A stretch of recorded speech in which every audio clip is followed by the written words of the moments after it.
आपको बतलाऊं कि एक वक्त था जब 10-11 साल पहले या 12 साल पहले, मैं जिस लाहौर में आप बसी हुई हैं उसके जी एकदम करीब तक आकर मैं लौटा दिल्ली। हम फिलिस्तीन जा रहे थे बाई रोड। तो जी। हमको पाकिस्तान क्रॉस करके ईरान जाना था और वहां से आगे फिर टर्की, सीरिया, लेबनान, इजिप्ट होते हुए पैलेस्टाइन जाना था। लेकिन हुआ ये कि पाकिस्तान में हिंदुस्तान की सरकार भी नहीं चाहती थी। पाकिस्तान की सरकार उस समय, जब ग्रुप में अप्लाई किया जाता था वीजा के लिए, तो 1/3 को वीजा मिलता था। उन्होंने एक थंब हम्म। रूल बना रखा था। तो हमारे कारवां में 51 लोग थे, तो शायद 17 लोगों को वीजा मिला था। मेरा नाम उसमें नहीं आया था। तो वरना लाहौर से हमारे दोस्त जो हैं, हम ख्याल लोग जो हैं, वो आकर सरहद पे खड़े हुए थे हमको ले जाने के लिए। और वहां पे एक पब्लिक फंक्शन हम लोगों के लिए किया गया था कि हम लोग फिलिस्तीनियों के साथ एकजुटता दिखाने के लिए, सॉलिडेरिटी के लिए जा रहे हैं। तो लाहौर के लोग भी हमारे साथ हैं, ऐसा था। अच्छा। ऐसा अगर हुआ रहता तो 10 बरस पहले आपके शहर आना मेरा हुआ रहता।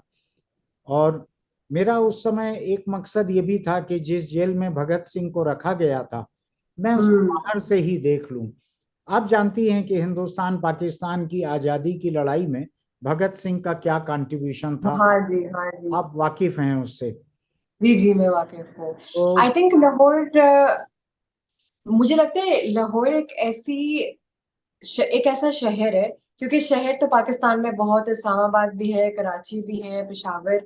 लेकिन दो शहर है, एक पेशावर और लाहौर। हम्म, पेशावर इसलिए क्योंकि आपको पता है वहाँ राजकुमार की कोठी है, वहाँ पे बॉलीवुड एक्टर्स जो हमारे रह चुके हैं उनकी उनकी दादकों की जमीन है। पेशावर एक बहुत कनेक्टेड है क्लोजली टू इंडिया, एंड वहां पर आई थिंक एक इंडियन फैमिली भी बसती है। हाँ, एंड लेकिन लाहौर एक ऐसा शहर है जो दोनों पाकिस्तान और इंडिया को यूनाइट कर, हाँ, एक ऐसा शहर है जो मुझे लगता है इंडिया का भी है और पाकिस्तान का भी है, क्योंकि बिल्कुल। एक तो यहाँ पे मैंने जैसे बता रही थी कि रिलीजियसली अगर हम देखें तो सिखों के लिए ये एक मुकद्दस जमीन मानी जाती है। वो जब भी यहाँ आते हैं उनकी आंखों में मैं आंसू देखती हूँ, वो सजदा करते हैं जमीन को।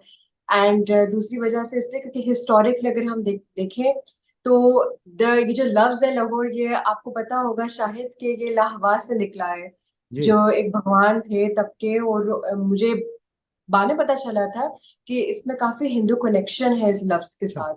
एंड एक हिस्टोरिकली ये जो ये शहर माना जाता है, इसके अंदर काफी ज्यादा आपको गुरुद्वारे और टेम्पल्स मिलते हैं, और मैं खुद विटनेस कर चुकी हूँ। हाँ, इवन जो करीब है लाहौर के सियालकोट, वहां पर एक बहुत बड़ा टेम्पल है। मैंने खुद विजिट किया था अपने ट्रैवल शो के लिए, वहां पर मैं पंडित साहब से मिली भी थी। तो मुझे ये रिलीजियस हार्मनी जब मैं देखती हूँ तो मैं जान सकती हूँ कि क्यों कुछ लोग जब कहते हैं इंडिया में कि हम आकर लाहौर को देखना चाहते हैं, जी, और वो क्यों हमेशा लाहौर की ही बात करते हैं, हाँ, क्योंकि शायद यहाँ पर एक ऐसा उनको दिली कनेक्शन फील होता है। हाँ, एंड काश, क्योंकि मैं एक ट्रैवलर हूँ, तो मैं तो हमेशा यही दुआ करती हूँ कि काश ये बॉर्डर्स ना होते, हाँ, और काश जमीन हम सबके लिए खुली होती कि हम एक्सप्लोर कर सकते हैं इन एरियाज बिल्कुल। को। और मैं हमेशा इन टर्म्स ऑफ पीस के बारे में बात करती हूँ। हम्म, आई अंडरस्टैंड कि बॉर्डर्स क्यों है, लेकिन एट द सेम टाइम मैं विश करती हूँ कि हम खुद विटनेस कर सके, लोगों की कहानियां सुन सके बिल्कुल, और देख सके इस ऐसी जमीन को जो हम दोनों ने एट सम पॉइंट शेयर की। बिल्कुल। हम सब एक थे एक वक्त में। हम्म, अब बस सियासत की लड़ाई और इन चीजों में हाँ, हम लोग अलग हो गए, वरना अगर हम अपनी नफ्से काट के देखें, खून का जो रंग है वो एक ही है, लाल। बिल्कुल, बिल्कुल। बस इंसानियत सबसे पहली होनी चाहिए। तो मैं एज अ ट्रैवलर ये मानती हूँ, और इसलिए मैं इंडिया आना चाहती हूँ, क्योंकि मुझे ये होता है कि मैं इंडिया को एक्सप्लोर करूँ सबसे पहले, कि मेरा ड्रीम कंट्री है, आपको पता है, बस आप दुआ करें मैं करूँ। यहाँ के बाइकर्स को भी बहुत खुशी होगी कि एक इतनी खूबसूरत लड़की पाकिस्तान से यहाँ आई है और यहाँ बाइक राइडिंग कर रही है सबके साथ में। और हाँ जी, I am sure, I am 100% sure मैं बहुत वेल रिसीव होंगी in India. Like and I have a feeling, like मुझे पता है कि मैं आऊंगी, मुझे ये नहीं पता कब, हाँ, लेकिन मुझे एक बहुत अजीब सा यकीन है कि मैं आऊंगी। हाँ, you have a home here, I will send you the address. इंशाल्लाह आई कम फॉर श्योर। मैं एक एक बड़ा कोइंसिडेंस और है, मैं बतलाऊं आपको जेनित। मैं पिछले 10-12 दिन से लखनऊ में बसी हुई एक बाइकर लड़की है आयशा, अच्छा। उसको इंटरव्यू करने की कोशिश कर रहा हूँ, लेकिन इंटरनेट की कनेक्टिविटी ठीक नहीं हुई। कुछ ऐसा रहा कि वो इंटरव्यू नहीं हो पाया, वरना ओके। आपके पहले वो इंटरव्यू मैं कर चुका रहता। तो वो एक मुस्लिम लड़की है, लखनऊ में बसी हुई है। लखनऊ शहर आप जानती हैं, जी वहाँ जी, मैं जानती हूँ। वहाँ वहाँ बहुत सारा बहुत सी मुस्लिम बिरादरी है। कल्चर वहाँ हाँ जी। थोड़ा कंजर्वेटिव भी है, मुस्लिम ज्यादा होने की वजह से। लेकिन वो लड़की वहां पर मोटरसाइकिल बुलेट चलाते हुए चलती है, आप जानती, वाह। रॉयल इनफील्ड बुलेट हाँ चलाती जी, है। बुलेट ये। और दूसरी एक खूबी की बात मैं बताऊं जो बड़ी दिलचस्प है और जो उसको एक यूनिक बनाती है, उसका इंटरव्यू भी मैं 2-4 दिन में कर लूंगा। वो पूरा बुर्का पहन कर चलाती है। वाह, दैट्स अ चैलेंज। या चैलेंज है। तो वो आयशा नाम है उनका, और वो बुर्का पहनकर बुलेट चलाती हैं। बहुत बड़ी बात है, वरना थोड़ा मुश्किल होता है। वो आई मीन मुश्किल किसी है। ताकि इमेजिन कर कैसे करती होंगी। तो वो बहुत ही दिलचस्प कैरेक्टर हैं, तो मैं उनसे भी अभी बात करने वाला हूँ। मैंने उनको कहा था कि मेरी एक फेसबुक फ्रेंड है पाकिस्तान में, मेरी उनसे बात नहीं हुई है, लेकिन वो बाइक राइडिंग करती हैं और पाकिस्तान में दूर दूर की जगहों पर जाती हैं। तो उन्होंने कहा था कि हो सकता है कि हम लोग एक दूसरे को जानते भी हों, क्योंकि बहुत से बाइक राइडर्स एक दूसरे को फॉलो करते हैं। तो मैं आप दोनों की मुलाकात भी फेसबुक पे करा दूंगा, अगर नहीं होगी अभी तक तो। नहीं नहीं, आप जरूर करवाएं, क्योंकि अगर मैं कभी आऊंगी लखनऊ इंशाल्लाह, तो मैं उनसे जरूर मुलाकात जी करूंगी। जी। तो शायद मैं उनको जानती हूँ बाय फेस, लाइक कभी कभी ऐसा होता है कि नाम से नहीं, बाय फेस पर जानती हूँ। देखिए एक ये, इंडिया की बहुत मशहूर बाइकर है रोशनी मिस्बा, वो अच्छा, एड्स में भी आ चुकी हैं, और उनको मैं, आई थिंक वो दिल्ली की है, मुझे एग्जैक्टली नहीं पता, हाँ, लेकिन पाकिस्तान में उनकी अच्छी खासी फॉलोइंग है, अच्छा। इनका पता है मुझे। जी। मेरी एक और दोस्त है, वो पेरिस में बसी हुई है, फ्रेंच है, वो वार फोटोग्राफर है। दुनिया में जहाँ अच्छा, कहीं, वाह, वॉर फोटोग्राफर। हाँ, दुनिया में जहाँ कहीं जंग होती है वहां जाती हैं। तो वो एक बार मेरे स्टेट में आई। यहाँ पर कुछ लेफ्ट विंग एक्सट्रीमिज्म वायलेंस ज्यादा है, जिसको अच्छा। जिसको माओइस्ट वायलेंस कहते हैं या नक्सल वायलेंस कहते हैं हम लोग हिंदुस्तान में। तो उस हम्म। इलाके की फोटोग्राफी के लिए वो आई। तो अच्छा। वो मैंने उनको एक टैक्सी करके दी, उस इलाके में गई। वो वहाँ पूरा जंगल है उस इलाके में। वहां वो रुकी रात में जाकर, और रात में एक बड़ा ब्लास्ट हुआ जिसमें 25, 50 या 75 लोग मारे गए। हम्म। सुबह जब ये अपनी कैमरा किट लेके नीचे उतरी, तो इनकी टैक्सी गायब हो गई थी। ड्राइवर इनसे बिना पैसा लिए भाग कर वापस आ गया था। और वो अच्छा। और वो जगह सैकड़ों किलोमीटर दूर थी। वहां वो अकेले फंस गई होटल में। हम्म। फिर उन्होंने, मेरा जो रिपोर्टर है उस इलाके में, मैंने उनको नंबर दिया था कि आप मेरे रिपोर्टर को फोन कर लेना, वो मदद करेगा। तो उसके साथ मोटरसाइकिल पे 3 दिन घूम के उन्होंने उस पूरे इलाके में, जहां बहुत लैंड माइन्स लगी हुई हैं, जहां ब्लास्ट होते रहते हैं, हाँ। ऐसे इलाके में घूम के उन्होंने 3 दिन फोटोग्राफी की। जब लौट के आई वो, तो मैंने उनको पूछा कि ठीक ठाक हो गया। उन्होंने कहा ठीक हो गया, लेकिन आपका दिलाया हुआ ड्राइवर छोड़कर चले गया था, चूंकि ब्लास्ट हो गया। हाँ हाँ। तो उन्होंने कहा लेकिन मैंने आपके रिपोर्टर से कहा था, वो बाइक लेके आ गया था। तो वो बाइक पे पीछे बैठ गया और मैं बाइक लेकर चलाती रही वहां पर। तो 3 दिन हमने काम कर लिया। तो मैंने पूछा कौन सी बाइक थी वो, और आप चला लेती हो, दिक्कत तो नहीं होती? उसने कहा नहीं नहीं, बुलेट थी, ये रॉयल इनफील्ड की बुलेट। तो 3 दिन मैं जंगलों में बुलेट चलाते रही। तो मैंने कहा बुलेट चलाने में दिक्कत नहीं हुई? उन्होंने कहा पेरिस में मेरे पास बुलेट ही है, हिंदुस्तानी बुलेट। बुलेट बाइक आपको पता है, मैंने चलाई हुई है, लेकिन नेपाल में हाँ, मैंने आपने ये बाइक बताया चलाई। था, मैंने फेसबुक पे आपसे पूछा था एक बार। तो एंड वो बहुत हैवी बाइक है, हाँ लाइक हाँ अच्छा खासा उसका वजन है, बड़ी हाँ। बात है मैंने चला ली है। तो ये मेरी दोस्त है जो है लड़की, ये वहां पर पेरिस में, इसके पास और कोई गाड़ी नहीं है, कोई 4 व्हीलर 2 व्हीलर कुछ नहीं है, केवल हिंदुस्तानी बुलेट है उसके पास। तो उसने ओह। फ्रांस में ऐसे 50 लोगों का ग्रुप बनाया हुआ है, those who ride Indian bullet. अच्छा, नाइस। तो ये साल में एक हफ्ते सफर पे निकलते हैं ये लोग बुलेट चलाते हुए सारे लोग। काश यहाँ पाकिस्तान में मिल जाए, क्योंकि यहाँ नहीं मिलती बिल्कुल भी। मैंने थोड़ा हाँ रिसर्च किया था, हाँ क्योंकि बहुत अच्छी बाइक है, एडवेंचर के लिए हाँ तो बहुत अच्छी है, लेकिन थोड़ा हाँ मुश्किल है इसको यहाँ मिलना। यहाँ पाकिस्तान में एक बहुत बड़ा प्रॉब्लम मुझे लगता है जो है ना, यहाँ पर ऑटोमोटिव इंडस्ट्री काफी डिप्रेसिंग है। हाँ इन द सेंस कि इंकरेजिंग नहीं है, डिस्करेजिंग है। आपने देखा होगा, मैं भी थोड़ी छोटी बाइक्स पे हाँ मोटरसाइकिल चला रही हूँ, बड़ी बाइक बहुत महंगी, हाँ एक्सट्रीमली एक्सपेंसिव है, क्योंकि यहाँ पे मोनोपोलिस्टिक इकोनॉमी है इन टर्म्स ऑफ बाइक्स। हाँ अगर हम कंपेयर करें इंडिया के साथ, तो इंडिया में बहुत ज्यादा मैन्युफैक्चरर्स है, थोड़ा बहुत कंपटीशन है मार्केट में, बहुत है। तो प्राइसेस लो हो जाती है। लेकिन यहाँ पे टैक्सेस की वजह से, और आजकल इकोनॉमिकली पाकिस्तान इतना अच्छा कर भी नहीं रहा, आपको पता होगा फ्लड्स भी आए थे, हाँ तो उसकी वजह से थोड़ा मुश्किल होता है बड़ी बाइक्स का मिलना। और अगर मिल जाए तो हमें लगता है उस दिन ईद है हमारी, हम्म, अगर हमें कोई राइड करने का मौका मिल जाए। क्या है लेकिन मैं। बुलेट एक ऐसी बाइक थी जो मैं चाहती थी कि मुझे मिल जाए यहाँ पर, हाँ बट मुझे किसी ने बताया था बहुत मुश्किल है, क्योंकि वो ब्रांड ऐसा है, वो इंडिया से आना थोड़ा उसका मुश्किल है। हालांकि हमारा ट्रेड इंडिया से हो रहा है, मुझे हाँ किसी ने बताया था कि होता है ट्रेड, हम्म, लेकिन ऑटोमोबाइल का मुश्किल है, लाइक हाँ थोड़ा सा इश्यूज है इसमें। हाँ हम्म। आप मेरी मेहमान बन के आइए। हमारे फैमिली में 3 अलग अलग मॉडल्स हैं बुलेट के। अच्छा, हाँ आपने मुझे बताया था ईमेल में, हाँ मैंने पढ़ा था, आपने कहा था कि और अगर ये शो नहीं रहता जिसको कि तमाम लोग देखने वाले हैं, मैं अगर आपसे टेलीफोन कॉल पे रहता तो मैं शायद झूठ भी कह देता कि मैं यहाँ बुलेट बहुत फ्रीक्वेंटली चलाता हूँ। लेकिन मेरे पास अपनी बुलेट है और मैं उसको कम चला पाता हूँ, क्यों, लेकिन वो आपको चलाता हूँ। हैवी लगती है? नहीं, मुझको मैं अपना लैपटॉप बैग लेकर टिफिन लेकर जब आता हूँ ऑफिस, तो उसको उस पे आना थोड़ा मुश्किल होता है बुलेट पर। आई थिंक बुलेट तो स्पेशियस थोड़ी सी, आई मीन आपका इश्यू मैं होता है उसको मैं आपको चीजें कल कैरी करने में। मैं आपको कल उसकी तस्वीर भेजूंगा जो आपके इंतजार में खड़ी है जब भी आप आएंगी चलाने के मैं लिए। जरूर आऊंगी, अब तो आई थिंक मुझे आना पड़ेगा जल्दी। तो जेनिथ, मैं आपकी बात पे लौटूं, मैं कहाँ से अपनी लफाजी पे उतर आता हूँ पता नहीं क्यों। मैं आपकी बात पे लौटूं तो ये फिल्म बनी आपके ऊपर, जी। हाँ और जी। इस फिल्म का कमर्शियल रिलीज रिलीज हुआ था कि ये टेलीविजन पर आई थी? कमर्शियल रिलीज हुआ था, इंडिया में भी शोकेस की गई थी, एंड अच्छा इसको बाहर भी दिखाया गया था स्टेट्स पे।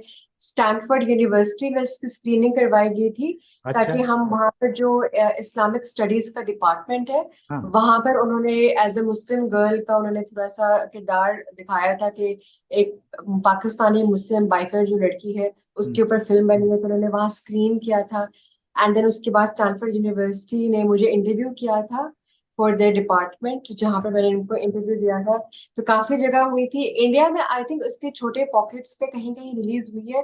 मुझे कुछ जगहों से रिपोर्ट्स मिली थी कि हुई है, अच्छा। एग्जैक्टली किधर हुई है मुझे नहीं पता, हम्म, लेकिन काफी जगह, इतनी जगह हुई है कि मुझे खुद भी नहीं पता कि कहाँ कहाँ हुई है, लेकिन कमर्शियल रिलीज हुई थी। मैंने उसका जी। पोस्टर देखा आपके प्रोफाइल पर, हाँ और जी।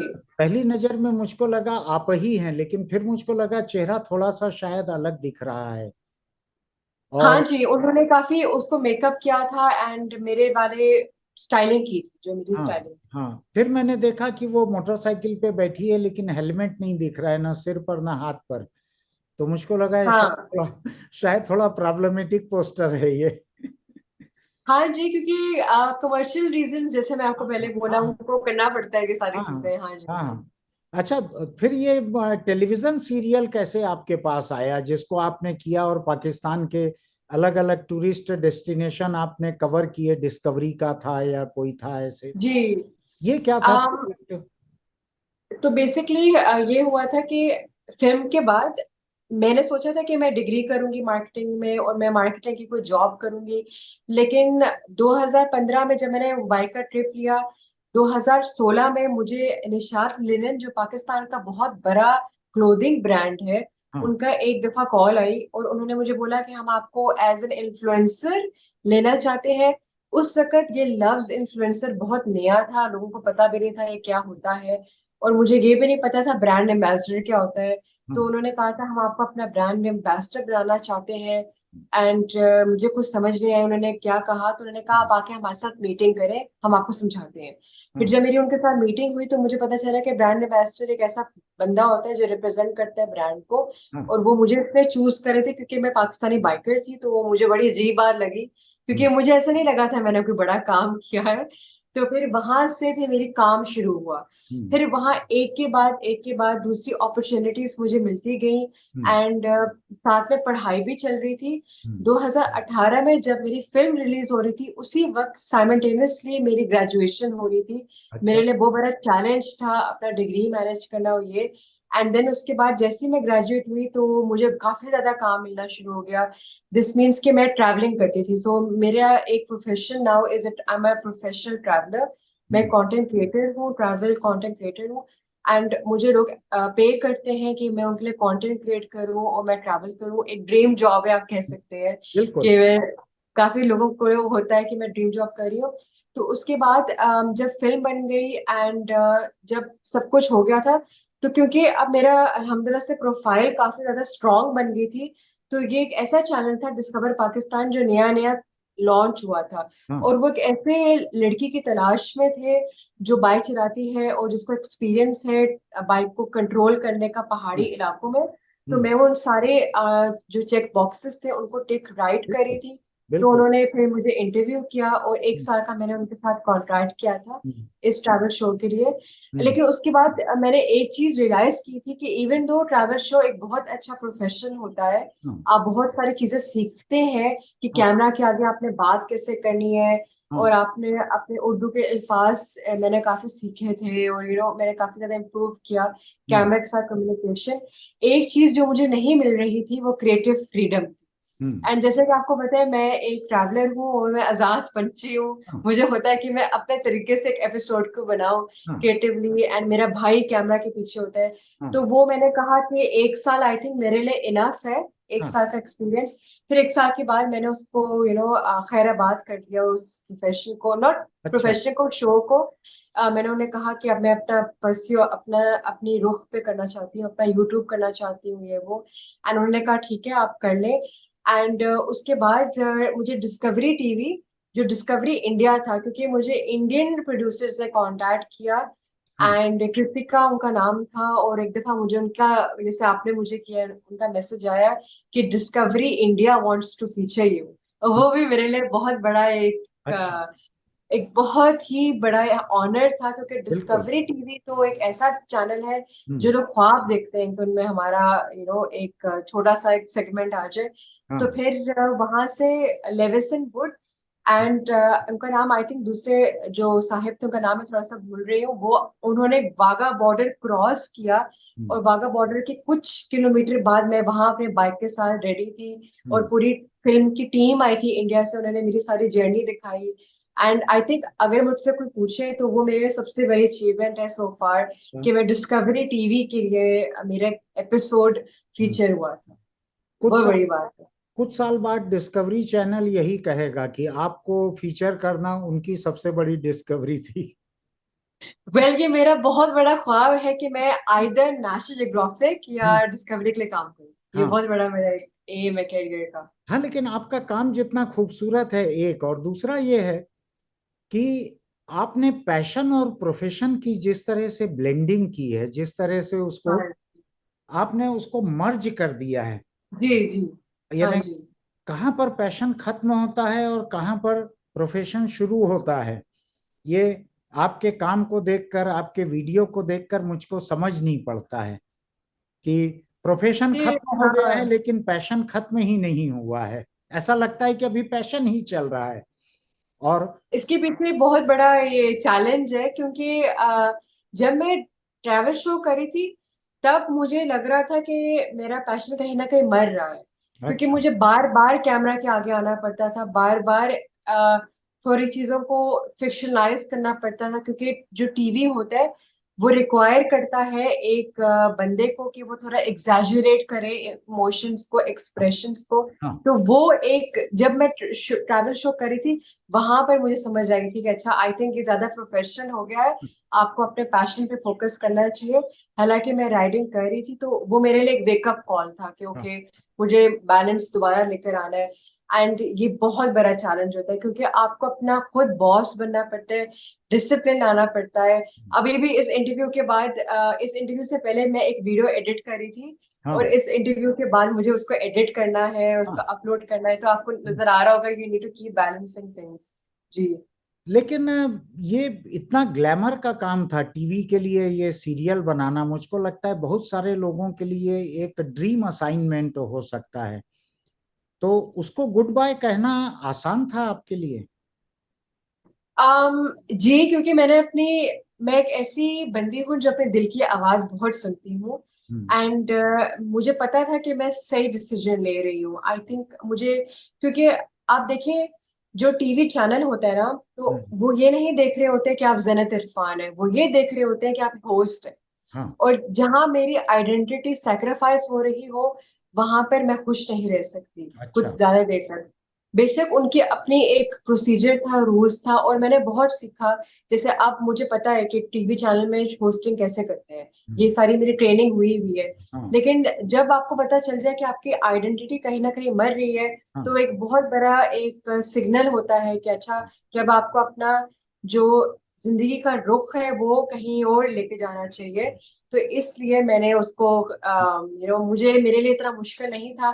मैं अगर आपको ऐसे बताऊं तो मुझे तो बहुत सारी ऐसी अपॉर्चुनिटीज मिली हैं जो हम्म। बहुत बड़ी कंपनीज होती हैं। जैसे कि एक ऐसी कंपनी है जो फेयरनेस क्रीम की हाँ। कंपनी, जो इंडिया में भी मशहूर है हाँ। और पाकिस्तान में भी। उन्होंने भी मुझे मुंह बोले पैसे ऑफर किए थे और कहा था आप जितना लेंगी हम देने के लिए तैयार हैं, आप हमारे लिए ऐड करें। हम्म। लेकिन मैंने नहीं किया क्योंकि मुझे पता था कि ये मेरी वैल्यूज एंड मेरे ब्रांड की इमेज के साथ अलाइन नहीं करते। बिल्कुल। यंग लड़कियां मुझे देखती हैं, और बिल्कुल। अगर आप वो ये देखें कि मैं एक ऐसी क्रीम के लिए इंडोर्स कर रही हूँ जो ब्लीचिंग एजेंट्स है, हाँ। तो मेरे लिए कुछ डिसीजंस मेक करना आसान हो जाते हैं हम्म। जब मैं ये अपने आप से सवाल करती हूँ हम्म। कि जरत इरफान एज अ ब्रांड कौन है। एक हम्म। छोटा सा सवाल, लेकिन उसके जवाब मुझे फिर सामने मिल जाते हैं ऐसे। आपने आपने बहुत ही गजब की बात कही है, मुझको थोड़ा हैरान कर रही है। मैंने जब ये इंटरव्यू आपके साथ फिक्स किया तो मुझको नहीं मालूम था कि मैं इस तरह के वैल्यूज से मेरा साबका पड़ेगा,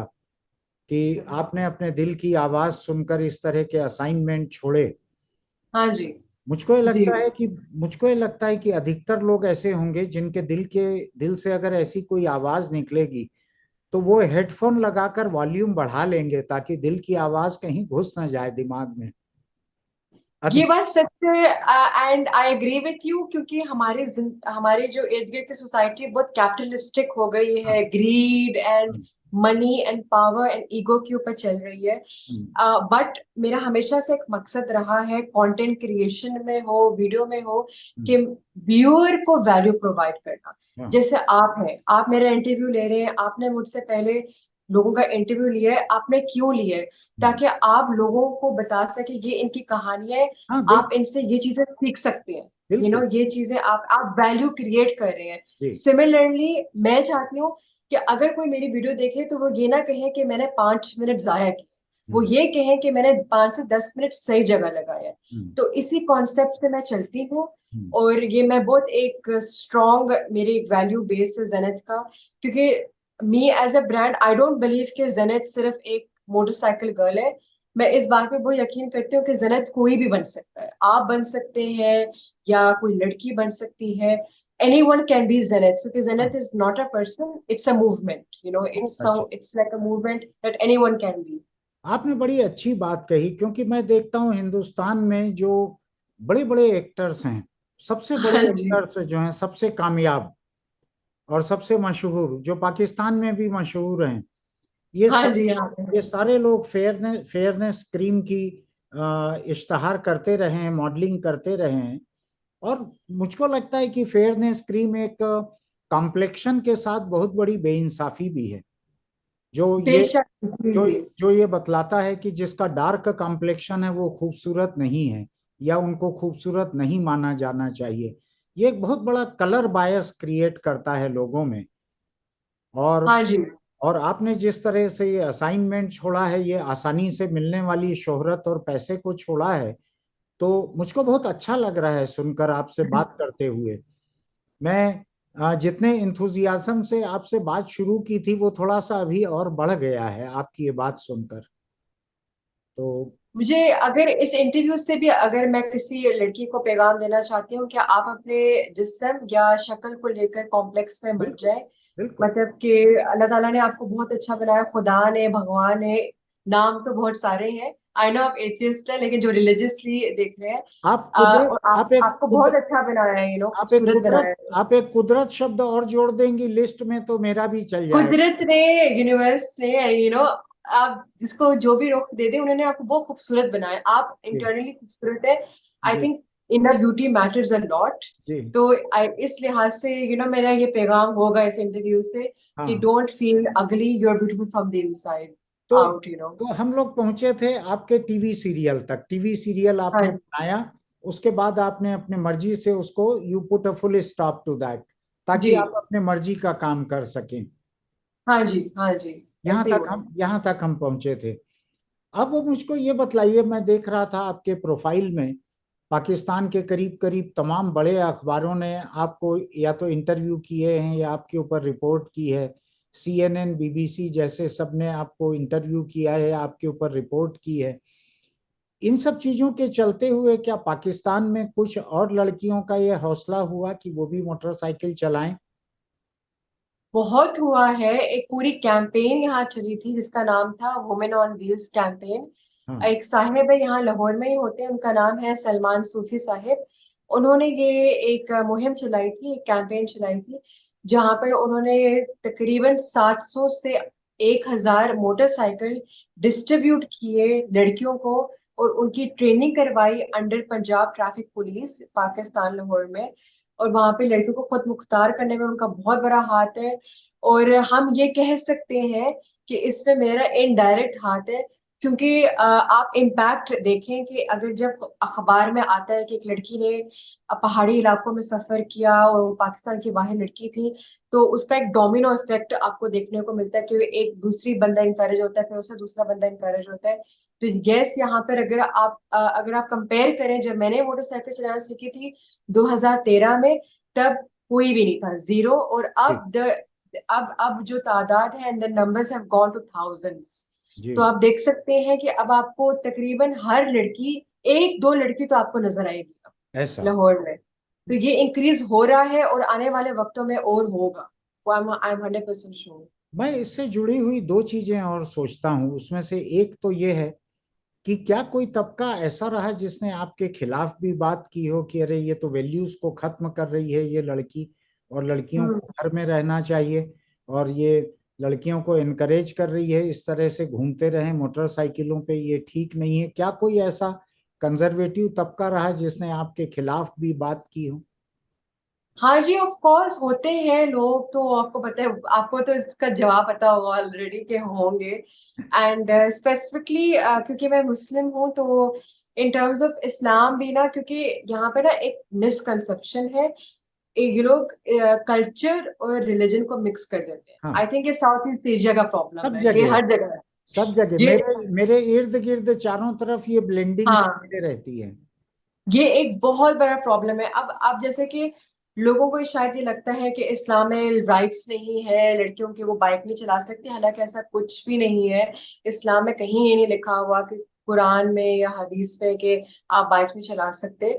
तो ये लोगों ने कहा था कि you are like a threat, तुम थ्रेट हो मुसलमान औरत के लिए, तुम्हें पर्दा करना चाहिए, या फिर तुम्हें तुम गलत रास्ते में हो, या तुम आदमियों की तरह क्यों कर रहे हो। ये भी एक बहुत बड़ा कमेंट मुझे मिलता है हाँ, कि तुम आदमियों वाला पेशा क्यों करती हो। एंड फिर उसके बाद बहुत से लोग ऐसे सवाल करते हैं कि तुम्हें इससे करके क्या मिला, एंड डिस्करेज करते हैं। लेकिन मैं उनका जवाब पता है कैसे देती हूँ? और ट्रैवल करके और तस्वीरें लगा कर अच्छा। मैं यही जवाब देती हूँ, बाय एक्शन नॉट वर्ड्स, क्योंकि हाँ, ऐसे लोग वही होते हैं जो खुद कुछ नहीं कर सकते। हाँ। और हर हर किसी को इस किस्म के लोगों का सामना करना पड़ेगा, रिगार्डलेस ऑफ प्रोफेशन। शायद आपको डिफरेंट तरीके से, मुझे डिफरेंट तरीके से। तो जी। आपको बस अपने जो एम है, गोल है, उस पर फोकस रहे और आगे बढ़ते रहे। हाँ, मेरे ऊपर जब कम्युनल लोग या कंजर्वेटिव लोग ऐसा अटैक करते हैं तो मैं एक आर्टिकल और लिख देता हूँ। हाँ जी, ऐसे या करेंगे। या मैं ऐसे करता हूँ कि एक किसी और बहुत ही काबिल और टैलेंटेड मुस्लिम या क्रिश्चियन को और इंटरव्यू कर लेता हूँ। ऐसे करना ही चाहिए, always reply by action not words. दूसरा दूसरा मेरा सवाल ये था कि जब जो सोलो राइड आपने की होगी, अकेले जब गई आप, तो जी, जिन इलाकों में गई होंगी, जितना लंबा सफर किया होगा, क्या वहां पे अकेले आपको कभी दिक्कत हुई? Did you feel threatened? ऐसे ऐसे एग्जैक्टली नहीं हुआ। जैसे कि मैं आपको थोड़ा सा कंट्रास्ट बताती हूँ। शहर में मैं ज्यादा फील करती हूँ वनरेबल, क्योंकि शहर में ना आपको नहीं, जैसे इस वक्त जो जिस एरिया में मैं रह रही हूँ, यहाँ पर मैं बहुत एयरपोर्ट के पास हूँ, मैं कैंट में रहती हूँ, ये आर्मी का इलाका है, तो यहाँ पर थोड़ी सी सिक्योरिटी है, यहाँ लोग ऐसे नहीं है।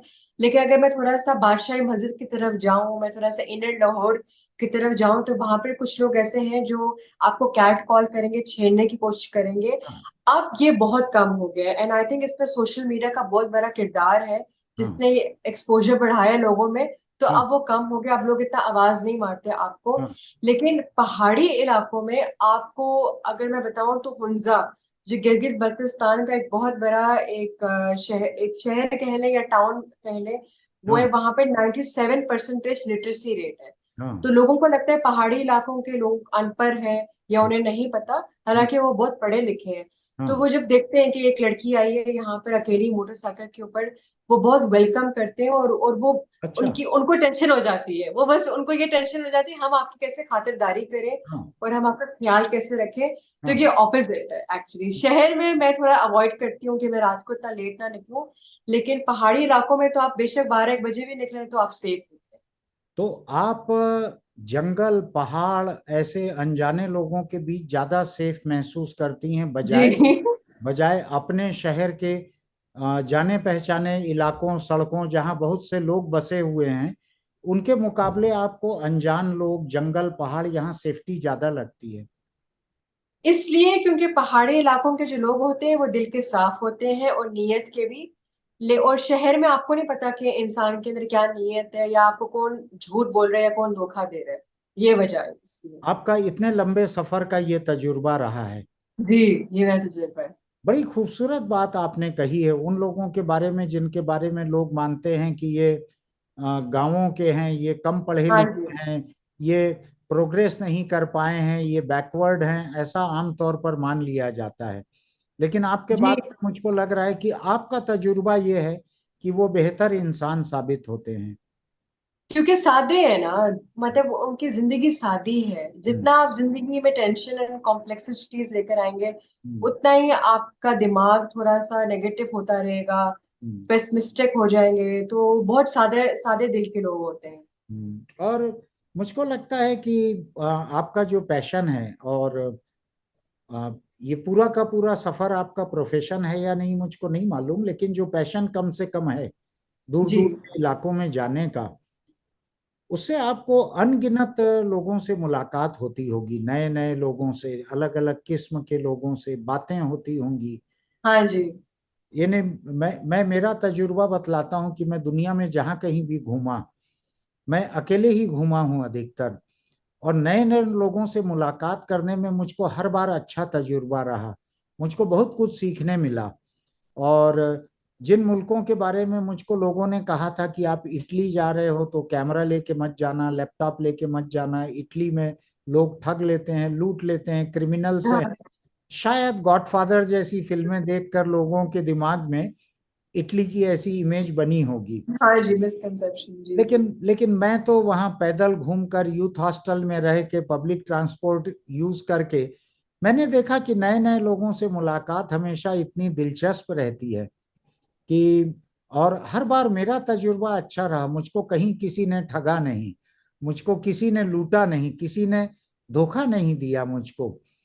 तो आपका इतना सफर होता है, और मुझको सुन के ही अच्छा लग रहा है। इतना लंबा बाइक का सफर तो मैंने नहीं किया है कभी, लेकिन मुझको लगता है कि आपसे मोटिवेशन लेके मैं कुछ तो ज्यादा चलाना शुरू करूंगा बाइक, जो अभी बहुत कम है।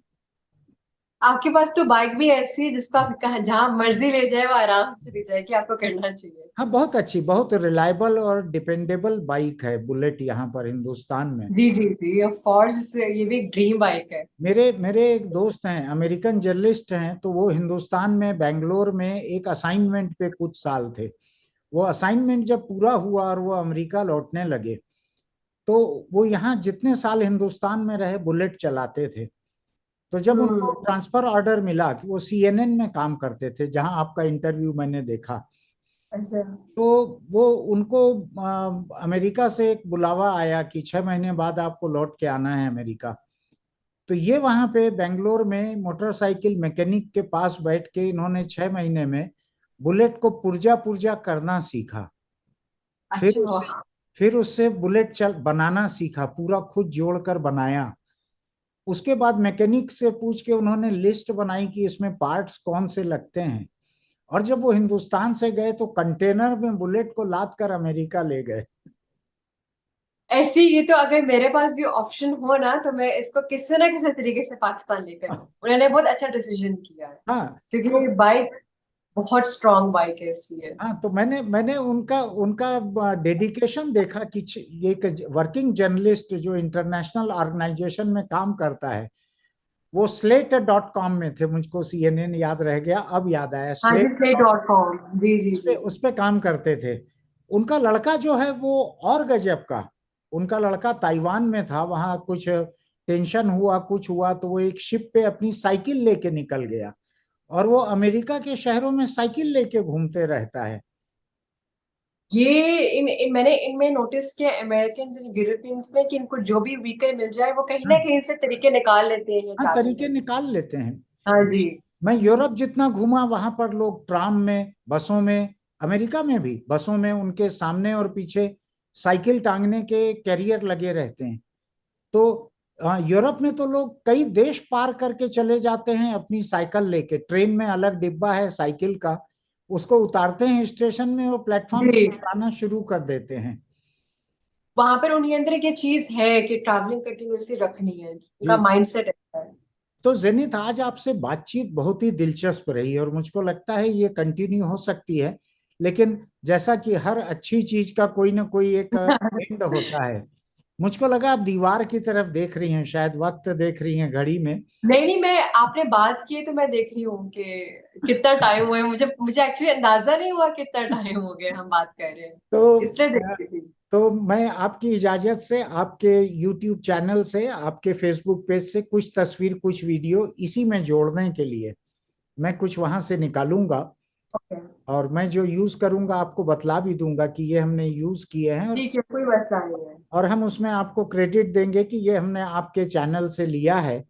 और हमारे डिस्क्रिप्शन में हम आपके चैनल का हॉट लिंक भी जोड़ देंगे, ताकि आई एम वेरी श्योर कि इसको देखने के बाद में there would be a number of people who would like to go to your YouTube channel or your Facebook page and see more things than what we could show them here.